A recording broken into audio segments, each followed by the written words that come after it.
اعوذ باللہ من الشیطان الرجیم بسم اللہ الرحمن الرحیم اللہم صل علی محمد وآل محمد وعجل فرجہم۔ السلام علیکم ورحمۃ اللہ وبرکاتہ۔ ہماری بحث چل رہی تھی حسن اور قوب عقلی کے حوالے سے، اور اس حوالے سے عرض کیا تھا کہ یہ ایک بنیادی ترین مبنی ہے، اصول ہے مذہب کا، کہ جس کے ذریعے ہم باقی کئی آنے والی ابحاث جو ہیں مخصوصاً توحید کی صفات اور معرف، ان کے مطابق ہم گفتگو کریں گے۔ اگر حسن و قوب عقلی کے ہم قائل ہو جائیں گے تو بہت ساری تحریفات، اسرائیلیات اور ایسی چیزیں جو حدیث میں مل گئی ہیں، باوجود یہ کہ ان کی سند ظاہری طور پر صحیح بھی ہو تو ہم اس کی تشخیص دے لیں گے، لیکن اگر ہم حسن و قوب عقلی کے قائل نہیں ہوں گے تو پھر ہمیں کوئی بھی یہ تشخیص نہیں دے سکے گا جس کی کم از کم ہمارے پاس سند معلوم ہوگی، اگرچہ کہ متن کے اعتبار سے، مفہوم کے اعتبار سے وہ قرآن کے مخالف ہی کیوں نہ ہو۔ اور اس طریقے سے بعض جو عقلی مسائل ہیں، صفات خداوندی اور توحید کے بارے میں، ان کے لیے بھی مشکل ہو جائے گا۔ لہذا اس سے پہلے والے درس میں ہم نے جو ہے وہ حسن و قوب عقلی کے حوالے سے 3 دلائل پیش کیے اور ثابت کیا کہ حسن و قوب عقلی جو ہے وہ صحیح ہے، اور اس کے ذریعے ہم باقی مسائل کو حل کر سکتے ہیں۔ سادہ انداز میں یہ کہا تھا کہ ہماری عقل، خداوند عالم نے جو ہمیں عقل دی ہے، اس کے عقل و فکر کے ذریعے بعض چیزوں کی برائی اور بعض چیزوں کی اچھائی، بعض چیزوں کا حسن اور بعض چیزوں کا قوب ہم معلوم کر سکتے ہیں، شریعت نے نہ بھی کہا ہو۔ اور اگر یہ حسن و قوب ثابت نہ ہو تو یعنی عقلی، تو پھر حسن و قوب شرعی بھی ثابت نہیں ہو سکتا اور شریعت پر اعتبار اٹھ جائے گا۔ لہذا پہلے ہمیں کچھ حقائق کا علم ہونا چاہیے، پہلے ہمیں یہ واضح کرنا چاہیے کہ ہماری عقل کچھ حقائق کو تسلیم کرتی ہے۔ جب یہی نہ کرتی ہو تو ہم خدا، قرآن اور باقی چیزوں کو کیسے جو ہے تسلیم کریں گے؟ عقل کے ذریعے فیصلہ کرنا ہے بہرحال۔ تو اس میں جو ہے ہم جو اشاعرہ اور اہل حدیث وغیرہ جو ہیں جو حسن و قوب عقلی کے مخالف ہیں، ان کی ادلہ بیان کریں گے اور ان کا نقد پیش کریں گے۔ ادلہ تو بہت زیادہ ہیں، ان کی کافی زیادہ جو ہے وہ انہوں نے بیان کی ہیں۔ جو الہیات 4 جلدی ہے، یا القواعد الکلامیہ جو ہے اور ربانی گلپیگانی کی، اس میں جا کر آپ مزید تفصیل سے دیکھ سکتے ہیں اور کتابوں میں لکھا پڑا ہے۔ میں تقریباً یہاں پر 3 دلیلیں جو ہے ان کی طرف سے بھی پیش کر کے ان کا رد بیان کروں گا۔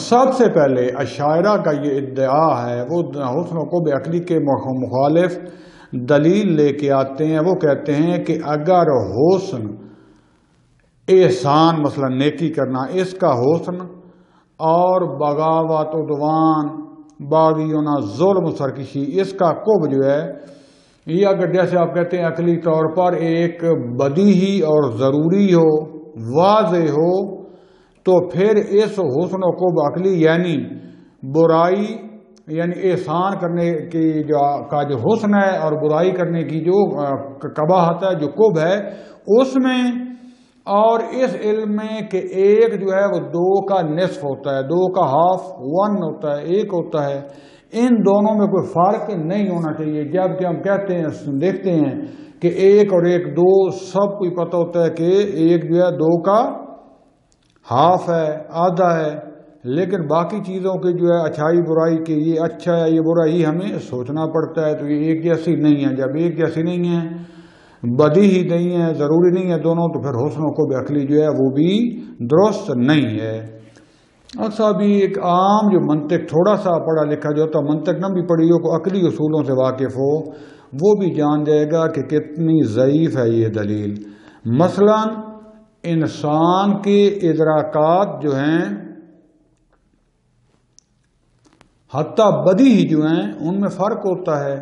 بعض بالکل جو ہے پہلی نظر میں حل ہو جاتے ہیں، بعض میں تھوڑا سا توقف کرنا، سوچنا پڑتا ہے، بعض میں زیادہ فکر کرنا پڑتا ہے، بعض کی باقاعدہ منطقی دلیل بنانی پڑتی ہے۔ مثال کے طور پر بدیہات میں آپ آ جائیں تو جو آگے بدیہات کی منطق میں تقسیم کی گئی ہیں، مثلا قضایہ اولیات، ایسے قضایا جن کو ہم اولیات کہتے ہیں، وہ مشاہدات کے نسبت جلدی سمجھ میں آ جاتے ہیں، اور اسی طریقے سے جو مشاہدات ہیں وہ فطریات پر مقدم ہیں، فطریات میں زیادہ کچھ سوچنا پڑتا ہے، مشاہدات میں سے کم سوچنا پڑتا ہے، اسی طریقے سے مشاہدات میں پھر بھی کچھ سوچنا پڑتا ہے، جبکہ اولیات میں کچھ سوچنا ہی نہیں پڑتا، جیسے 1 اور 1 2، اور بدیہی اولی میں سے کچھ البتہ جو ہے مفہوم سے پہلے واقع ہو۔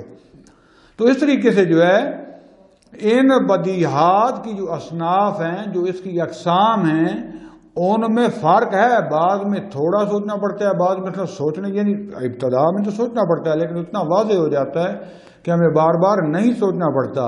تو ان تفاوت سے جو ان میں دو تفاوت پائی جاتی ہے، جو ان میں اختلاف پایا جاتا ہے تو سارے ہی عقلی، تو اس سے یہ بدیہات سے خارج نہیں ہو جاتے، عقلی ہونے سے یہ خارج نہیں ہو جاتے۔ لہذا محقق طوسی علیہ الرحمہ نے جو کشف المراد میں آپ اگر جا کر دیکھیں اس طرف اشارہ کیا ہے، بڑی سادہ سی عبارت میں اس کو اپنی اردو زبان میں بیان کر دیتا ہوں۔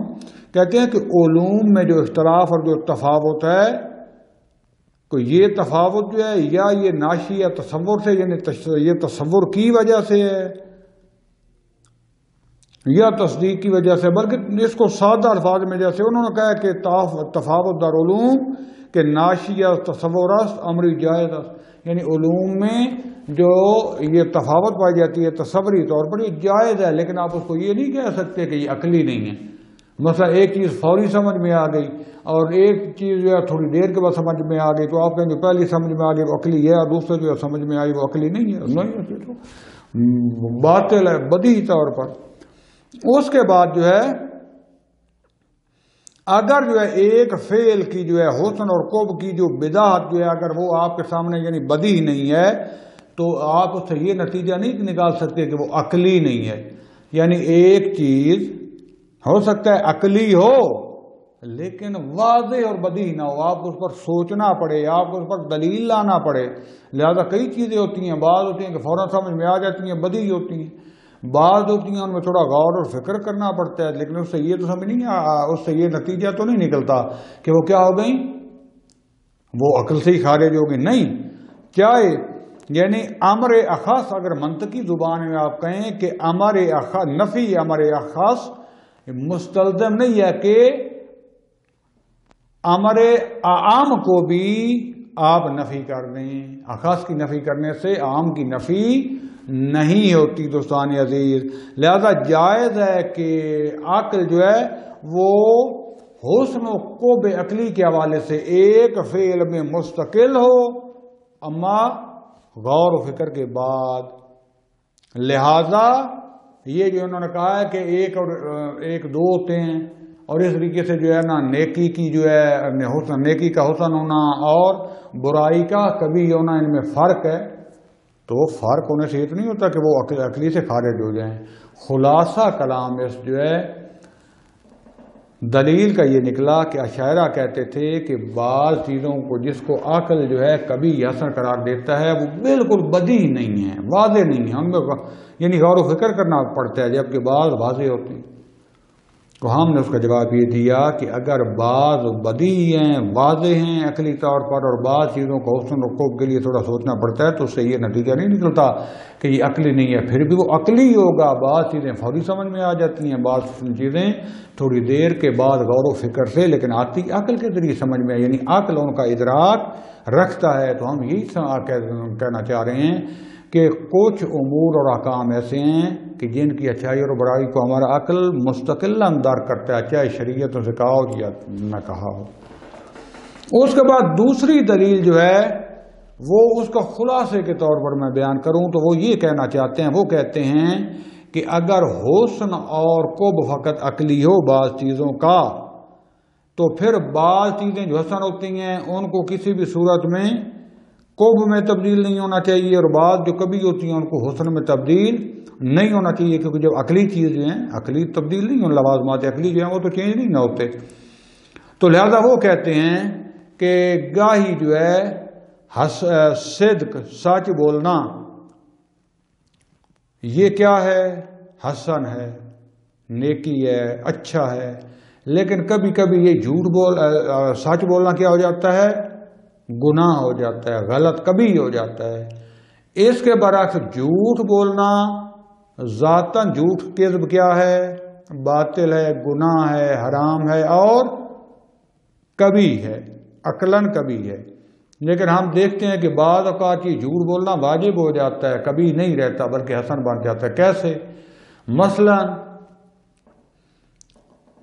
نبی خدا ہیں، ان کے پیچھے قاتل لگے ہوئے ہیں۔ نبی خدا کر آپ کے سامنے ادھر کہیں جھاڑیوں میں یا گھر میں چھپ جاتے ہیں، لوگ اس کے جو قتل کرنے والے، کسی مومن کے بھی ہو سکتے ہیں قتل کرنے والے آتے ہیں، کہتے ہیں ہاں بھائی فلاں کو آپ نے دیکھا تو نہیں ہے۔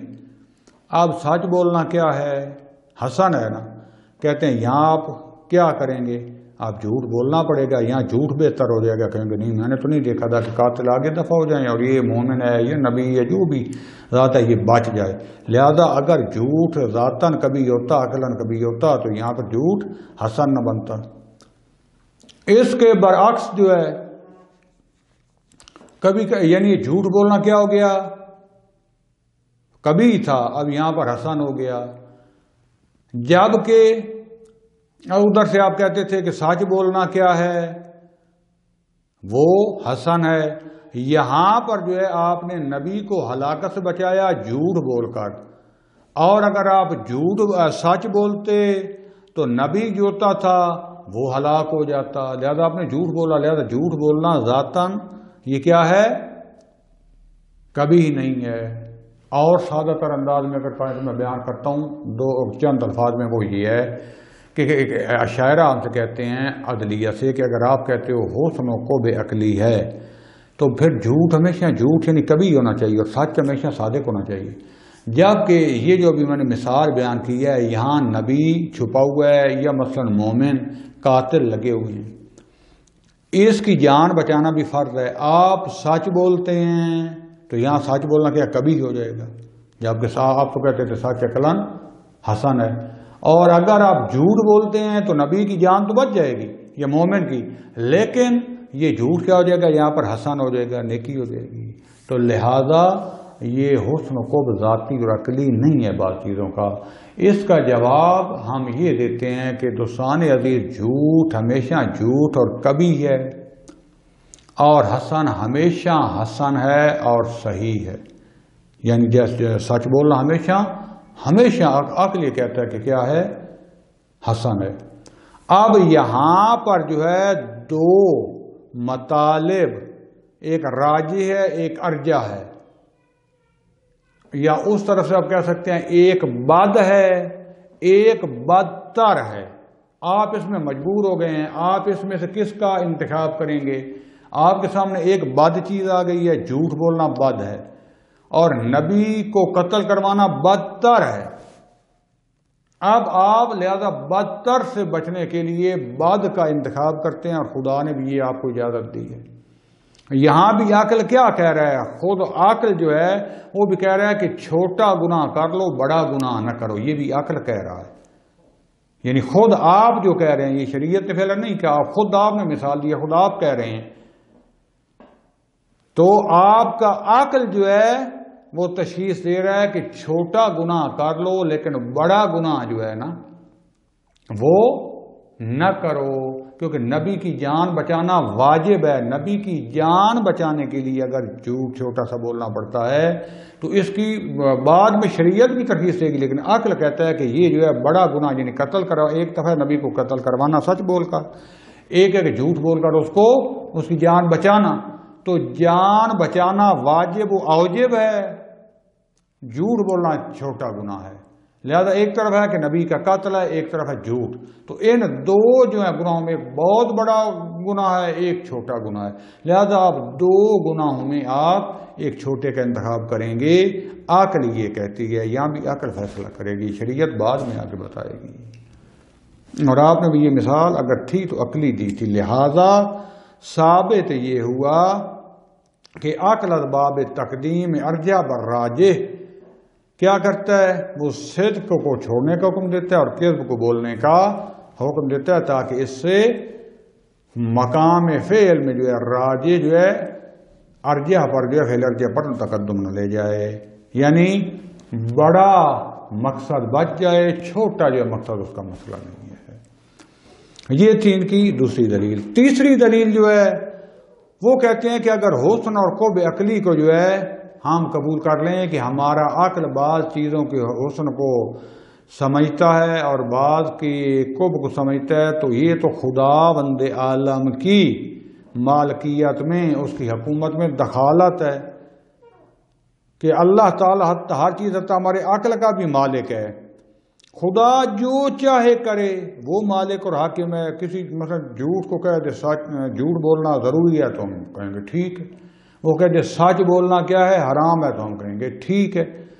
آپ یہ جو کہتے ہیں، یہ جو حسن و قرب عقلی کے قائل ہیں، آپ تو خدا پر حکم لگا رہے ہیں کہ خدا بند عالم نعوذ باللہ جو ہے یزید کو جنت میں بھیج دے۔ خدا یہ نہیں کر سکتا، آپ تو خدا پر حکم لگا رہے ہیں۔ کیوں؟ کہتے ہیں کہ کبھی ہے کتنے برے اور بدترین انسان کو جنت میں بھیجا جائے، یا کسی قاتل کو، یا کسی اتنے فاسق فاجر کو، صدام کو کر لیں، ٹرمپ کو مثلا کر لیں۔ ہو سکتا ہے پہلے مسلمانوں میں جھگڑا پڑ جائے۔ ٹرمپ جس وقت قاتل ہے ہزاروں کا، بش گزرا ہے، صدام گزرا ہے، اور اس طرح کے جو اسرائیلی جو بیٹھے ہوئے ہیں، آپ نے اللہ ان کو بھی جنت میں بھیج دے، جنہوں نے کئی ہزار لاکھ قتل کروائے ہوئے ہیں، گھر تباہ کروائے ہیں، بیوہ بچے یتیم۔ تو آپ کیا کر رہے ہیں؟ اللہ پر حکم لگا رہے ہیں۔ ہم جواب دیتے ہیں کہ ہم خدا کی قدرت کو محدود نہیں کر رہے، بلکہ اور نہ ہی ہمارا عقل خدا بند عالم پر کوئی چیز واجب کر رہا ہے، بلکہ ہمارا عقل جو ہے وہ خدا بند عالم نے جو قوانین بنائے ہیں، جو کائنات پر حاکم ہیں، جو خدا بند عالم کی صفات ہیں، جو خود خدا بند عالم نقل میں یعنی قرآن و حدیث میں بھی بیان ہوئی ہیں خدا کی صفات، ان کے ذریعے ہمارا عقل کشف کرتا ہے، ہمارے عقل کے لیے ظاہر ہوتا ہے کہ خدا بند عالم یہ کبھی کام انجام نہیں دے سکتا۔ تعالی اللہ عن ذالک علوا کبیرہ۔ خدا بند عالم جو ہے وہ غنی ہے، وہ علم رکھتا ہے، وہ قدرت رکھتا ہے، وہ نعوذ باللہ جاہل نہیں ہے، وہ محتاج نہیں ہے، کیونکہ جب بھی انسان یہ کوئی برا کام کرتا ہے جہالت کی وجہ سے کرتا ہے، یا اس کو محتاجی ہوتی ہے اس کی وجہ سے کرتا ہے۔ خدا بند عالم نہ محتاج ہے، نہ وہ نعوذ باللہ جاہل ہے، ثم نعوذ باللہ تعالی اللہ عن ذالک علوا کبیرہ۔ لہذا ہماری عقل کشف کرتی ہے کہ خدا بند عالم نے جو نظام ہستی بنایا ہے، جو قوانین لاگو کیے ہیں، جو خود جو ہے اس میں قرآن اور حدیث میں جو ہے دین میں بیان ہوئے ہیں، ان کے مطابق خدا بند عالم جو ہے وہ کبھی کام انجام نہیں دے سکتا۔ ہماری عقل یہ کشف کرتی ہے، خدا کے اوپر حکم نہیں لگاتی۔ یہ مختصر سا تھا تجزیہ، اور اس سے ثابت یہ ہوا کہ بعض چیزیں ایسی ہیں کہ جن کے کبھی ہونے کو یا جن کے حسن ہونے کو ہماری عقل درک کرتی ہے۔ اگر ہماری درک نہ کرے تو پھر اصل ہم دین کو کیسے قبول کریں گے کہ واقعی یہ جو کہا جا رہا ہے بس اللہ کو ہونا چاہیے یا نہیں ہونا چاہیے۔ ہم عقل کے ذریعے جو ہے معجزہ آیا ہو سکتا ہے یا نہیں، معجزہ کس چیز پر دلالت کر رہا ہے، پھر نبی جو ہے اس کی صداقت پر ہم دلالت لے کے آئیں گے، سارا یہ عقل کے ذریعے ہے۔ اور اگر یہ عقلی طور پر آپ حکم نہ لگائیں تو پورا دین ہی جو ہے وہ خدشے دار ہو جائے گا۔ لہذا جب ہم قرآن مجید میں دیکھتے ہیں تو خدا بند عالم جو ہے بہترین طریقے سے انسان کو کہتا ہے کہ عقل استعمال کرو۔ عقل جو ہے خدا کہتا ہے کہ آپ خود ہمارے سامنے خدا رکھتا ہے کہ دیکھو یہ چیز حسن ہے، یہ کبھی ہے، آپ نے عقل سے جو ہے وہ مدد لو، اور عقل کے ذریعے پھر وہی آگے اس کا رہنما بن جاتی ہے، اور ہم عقل کے ذریعے پہلے تشخیص ہے کہ پھر وہی کی جو ہے لائٹ میں، وہی کی روشنی میں ہم خدا اور حقیقت تک پہنچتے ہیں۔ لہذا خدا بند عالم جو ہے سورہ نحل کی آیا ہے 90، اس میں فرماتا ہے بسم اللہ الرحمن الرحیم ان اللہ یامر بالعدل والاحسان۔ اللہ کس چیز کا حکم دیتا ہے؟ عدل کا اور احسان کا۔ اللہ حکم دیتا ہے کہ عدل کرو اور احسان کرو۔ وَإِيتَاءِ ذِي الْقُرْبَىٰ، اور جو آپ کے رشتہ دار ہیں، قرابت دار ہیں، ان کو کوئی چیز عطا کرو، بخشش کرو، یعنی ان کو عطا کرو، ان کے ساتھ بھلائی کرو۔ وَيَنْهَىٰ عَنِ الْفَحْشَاءِ وَالْمُنکَرِ، اور فحاشی بری چیزیں اور منکر جو ٹھیک نہیں ہیں، والبغی، اور سرکشی کہتے ہیں یعنی طغیان گری، بغاوت، ان چیزوں سے کیا کرو؟ ظلم و ستم، ان سے کیا کرو؟ پرہیز کرو۔ ان سے نہیں کرتا ہے اللہ، ان سے کیا کرتا ہے؟ نہیں کرتا ہے۔ یعظکم، اللہ تمہیں نصیحت کرتا ہے، موعظہ کرتا ہے، لعلکم تذکرون، شاید کہ تمہیں سمجھ آ جائے، شاید تمہیں جو ہے آگاہی ہو جائے، تمہیں علم ہو جائے، تمہیں تذکر مل جائے۔ اب کیا خدا کس سے منع کرتا ہے؟ فحشاء اور منکر سے، اور اللہ تعالیٰ تمہیں کیا کر رہا ہے؟ موعظہ کر رہا ہے۔ عدل اور احسان کو اللہ کیا کر رہا ہے؟ تمہارے حکم دے رہا ہے۔ اس طریقے سے خدا بند عالم جو ہے سورہ اعراف کی آیت 33 میں 33 میں فرماتا ہے بسم اللہ الرحمن الرحیم، یامرہم بالمعروف، اللہ تعالیٰ تمہیں نیکی کا حکم دیتا ہے۔ یعنی ہمارے پہلے پتہ تو ہوگا نا کہ نیکی کیا ہے، فحشاء کیا ہے، منکر کیا ہے۔ وَيَنْهَاكُمْ عَنِ الْمُنْكَرِ، اور برائی سے تمہیں روکتا ہے۔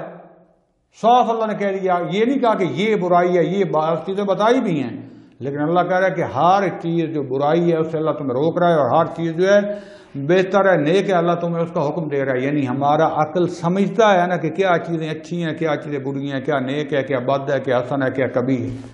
پہلے ہمارا عقل سمجھتا ہے، تو خدا بند عالم کہہ رہا ہے کہ فحشاء سے بچو، منکر سے بچو، یعنی فحشاء اور منکر کو ہماری عقل دارک کرتی ہے۔ قُلْ إِنَّمَا حَرَّمَ رَبِّيَ الْفَوَاحِشَ، یہ اعراف 33 ہے، معذرت پہلے والی آیت اعراف 158 تھی۔ قُلْ إِنَّمَا حَرَّمَ رَبِّي، میرا رب تو نے حرام قرار دی ہے، کہہ دو اے نبی کہ میرے رب نے بے تحقیق حرام قرار دیا ہے، کس کو؟ فواحش کو، برائیوں کو۔ تو اس کا مطلب ہے جو برائیاں بھی ہماری عقل جو ہے درک کرتی ہے نا، خدا نے کہہ دیا، تو واضح یہ جو ہے آیات دلالت کر رہی ہیں کہ خدا بند عالم امر و نہی سے پہلے جو ہے انہیں عدل اور احسان اور معروف اور فحشاء اور منکر اور باغی یعنی ستم اور تجاوز، ان کے بارے میں یعنی انسان جانتا ہے، انسان کی عقل جانتا ہے، انسان اپنے قلب کے ساتھ انہیں جانتا ہے کہ برائی ہے یا اچھائی ہے، تو لہذا عقل سمجھتی ہے، شریعت آ کے ان کی تاکید کرتی ہے کہ پھر بھی اگر کسی کو شک و شبہ رہ جائے تو شریعت آ کے اس کی تاکید کرتی ہے، اور بعض وہ احیاء کہ جن کو عقل نہیں درک کرتی ان کو بھی آ کر بتاتی ہے۔ لہذا نتیجہ کیا نکلا کہ بعض چیزوں کو ہمارا عقل ضرور درک کرتا ہے۔ اس کے بعد جو خداوند فرماتا ہے سورہ اعراف کی آیت 28 میں بسم اللہ الرحمن الرحیم، وَإِذَا فَعَلُوا فَاحِشَةً، جب وہ کوئی برائی انجام دیتے تھے یہ کفار و مشرکین، قَالُوا وَجَدْنَا عَلَيْهَا آبَاءَنَا، تو کیا کہتے تھے؟ جب کوئی قرآن کا الفاظ دیکھیں، جب وہ کوئی فحاشی برائی انجام دیتے تھے کیا کہتے تھے؟ کہتے تھے ہم نے اپنے آبا کو اس پر پایا، یعنی ہمارے آبا و اجداد بھی ایسے کرتے تھے۔ وَاللَّهُ أَمَرَنَا بِهَا، اور اللہ نے بھی ہمیں اسی چیز کا حکم دیا کہ تم بھی یہی کرو۔ قُلْ إِنَّ اللَّهَ لَا يَأْمُرُ بِالْفَحْشَاءِ، اللہ تعالی برائی کا، بے حیائی کا حکم نہیں دیتا۔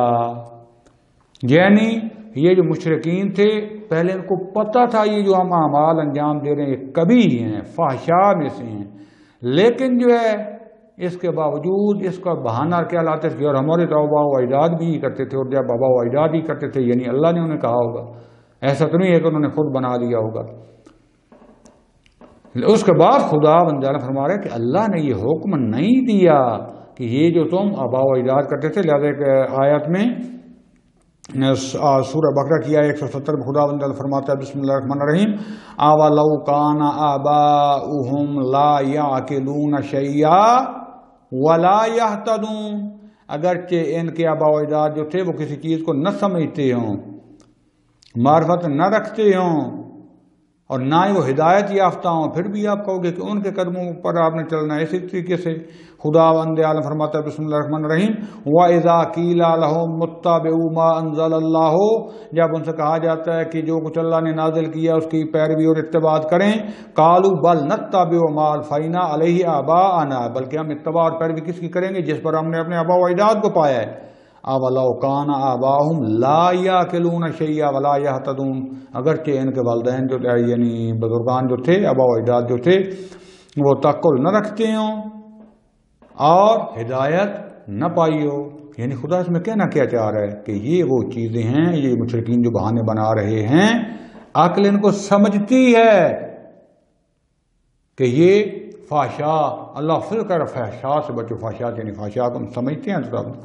اسی طریقے سے خداوند تعالیٰ فرماتا ہے سورہ قلم کی آیت 36-37 میں، بسم اللہ الرحمن الرحیم، آمنا نجعل الذین آمنوا وعملوا الصالحات، آیا ہم قرار دیں ان لوگوں کو جو ایمان لائے اور جنہوں نے نیک اعمال انجام دیے، کس کی طرح قرار دیں؟ کل مفسدین فی الارض، جو زمین میں مفسد لوگ ہیں، فساد کرنے والے، آیا ان کی طرح قرار دیں؟ نجعل المتقین کالفجار، یا متقین جو ہیں تقوی اختیار کرنے والے ہیں ان کو فاسق اور فاجر لوگوں کے ساتھ کی طرح ہم قرار دیں گے؟ اللہ ہم سے سوال کر رہا ہے، یعنی ہماری عقل کہے گی کہ نہیں، فجار کو متقین جیسا قرار دینا اور مفسدین کو آمنوا وعملوا الصالحات کرنے والوں کے ساتھ قرار دینا ہماری عقل کہتی ہے ظلم ہے، صحیح نہیں ہے۔ خدا پوچھ رہا ہے تم سے، کیا تمہاری عقل تسلیم کرتی ہے؟ کہتے ہیں نہیں۔ تو اس کا مطلب ہے جب خدا ہم سے پوچھ رہا ہے اور ہماری عقل تسلیم کرتی ہے تو ہماری عقل سمجھتی ہے کہ کبھی متقی اور مفسد ایک جیسے نہیں ہو سکتے۔ تو یہ حکم تو آپ اللہ پر، آپ اور نعوذ باللہ خدا بند عالم کے ساتھ میں توہین کر رہے ہو، کہ خدا کو کہہ رہے ہو کہ فاسق و فاجر کو خدا کی رضا کی جگہ یعنی جنت میں ڈال دے گا، یعنی نعوذ باللہ خدا کی طرف ظلم کو دے رہے ہو۔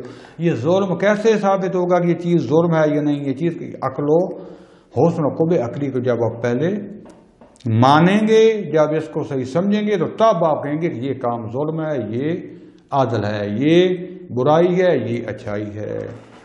اس طریقے سے خدا بندہ فرماتا ہے حل جزاء الاحسان الا الاحسان، آیا احسان کی جزا اور پاداش احسان کے علاوہ کچھ اور ہو سکتی ہے؟ خدا ہم سے پوچھ رہے ہیں، نہیں ہو سکتی۔ ہمارا عقل کہتا ہے، اور خدا بھی ہمیں، خدا بند عالم نے عقل دیا کس لیے ہے؟ یہ واقعہ کبھی سوچیں، یہ ہمارے حضرات انہوں نے عقل خدا سے لیا کس لیے ہے؟ خدا سے لیے ہوئے عقل کے اوپر انہوں نے دیواریں لگا دی ہیں۔ خدا نے عقل دیا تھا کہ کیا کرو، حق اور باطل کے درمیان تمیز کرو، انہوں نے بنا دی اپنی شہنشاہی کا، جو یہ سمجھے وہ ٹھیک ہے، خود خدا بن بیٹھے۔ نتیجہ کیا نکلا؟ بار بار کہہ رہا ہوں، یہ جو قتل عام آج ہو رہا ہے، بے گناہوں کو قتل کر دو اللہ اکبر کا نام لے کر، بے گناہوں کو قتل کر دو محمد رسول اللہ کا نام لے کر، اسلام کے نام لے کر، الحمدللہ سمجھ کرو۔ خدا کے بنائے ہوئے دین میں متع پر پابندی لگا کے جہاد النکاح کرو، عورتوں کو لے آؤ، ایک ایک عورت کو 15 کے ساتھ ایک ایک ٹائم میں جو ہے وہ استعمال کرو، کیا جہاد النکاح کے نام سے فلاں درود پڑھو، تم بھی دعا۔ ادھر سے ہٹو تو نکاح مسیار جو ہے تو سعودیہ میں بنا ہوا ہے۔ جب بھی انسان حقیقت اور حق سے روگردانی کرے گا، خدا کے بنائے ہوئے قوانین کو جو ہے چھوڑے گا، تو بن بست میں یعنی اندھیرے رستوں میں چلا جائے گا، گرے گا کھائیوں میں، اندھیروں میں۔ لہذا بہتر ہے ہم کسی کو گالی نہیں دیتے، اختلاف ہیں، بعض انسان کو نہیں سمجھ آتے نہ ہیں، لیکن ان کو حل کرنا چاہیے، اور بعض چیزیں واضح ہیں اور ان کے لیے خدا کے قرآن اور رسالت کے بعد آنا چاہیے کہ اس کے اور اہل بیت کے دروازے پر، اور اس کا عقل کا استعمال کرنا پڑے گا۔ ورنہ اگر عقل جو ہے یہ کسی چیز کو مستقل طور پر اگر بعض چیزوں کو درک نہیں کر سکتی تو پھر نہ خدا کو درک کر پائے گی نہ کسی کو بھی، پھر خدا کے دین کا اعتبار ہی ختم ہو جائے گا۔ فی الحال میں اپنی گفتگو کو یہیں پر ختم کرتا ہوں۔ کل خدا نے انشاءاللہ توفیق دی اور بشرط صحت و سلامتی میں کل جو ہے یہ بحث شروع کروں گا کہ خدا بند عالم کے جو افعال ہیں ان کا بھی ہدف ہوتا ہے اور غایت ہوتی ہے، عبث نہیں ہوتے، وہ بھی اسی بنیاد پر ثابت کروں گا انشاءاللہ۔ وصلی اللہ علی رسول الکریم وعلی اولاد الاطیبین الاطہرین والحمدللہ رب العالمین، والسلام علیکم ورحمۃ اللہ وبرکاتہ۔